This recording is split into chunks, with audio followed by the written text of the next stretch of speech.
He said, listen, don't ever talk to me about this again unless you go do it.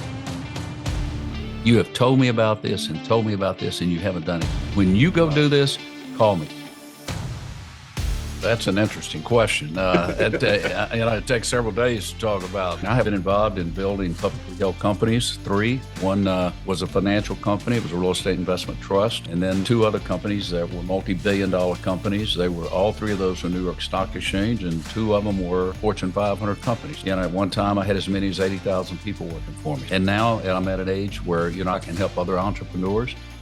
I was an entrepreneur even when I was just a young boy.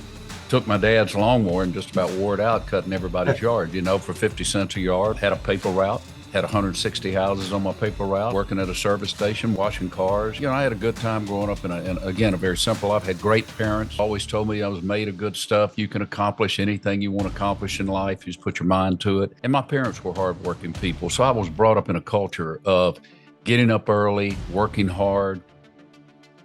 What I hope to do is to take young entrepreneurs that have a dream and that have a vision and believe that they too can go do something. Hopefully this podcast will encourage them, will help them make decisions relative to what they need to do, and maybe share some of the information with them that they would need to know to speed up what they're trying to do so that they can go ahead and launch their business. And maybe they wouldn't have the pitfalls I have. Maybe we can say, hey, don't do that, but to do this. There are a lot of things that are so important. Building a human resource department, risk management, setting yourself up from a compliance standpoint so that everything that you do it in a way that if you decided you want to become a public company, you're ready to go. You start talking about negotiating with banks.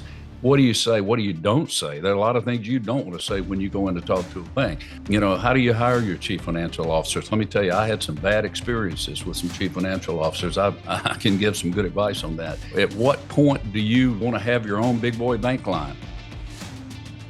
It means you get to go get it. You go get it yourself. You control it. The feeling of being able to get up every morning and know that you can go out and you can make it as big as you want to make it. Another thing that I like is the liberty that it gives you. I had dinner twice with Warren Buffett. He said you have to listen to him because every now and then he hits you with some really great points and some of his own personal thoughts. Like, he says rich people have large liberties, right? And he said poor people have large TVs. Where do you want to be? Where you spend your life. You've got to go back to the entrepreneurial spirit. You either have it or you don't. And people say, well, do I have it? Well, let me tell you, if you lay awake at night and you have dreams about a business and, you have a burning desire, you begin to see how you can create the sales. You begin to think about your customers and you wake up in the middle of the night. And this is something that you think about all the time. When I was building my first healthcare company, I had a friend, I remember telling him constantly about my dream and my idea. He said, listen, don't ever talk to me about this again unless you go do it. You have told me about this and told me about this and you haven't done it. When you go do this, call me. Did you know that 5 years later, that guy was one of my senior managers?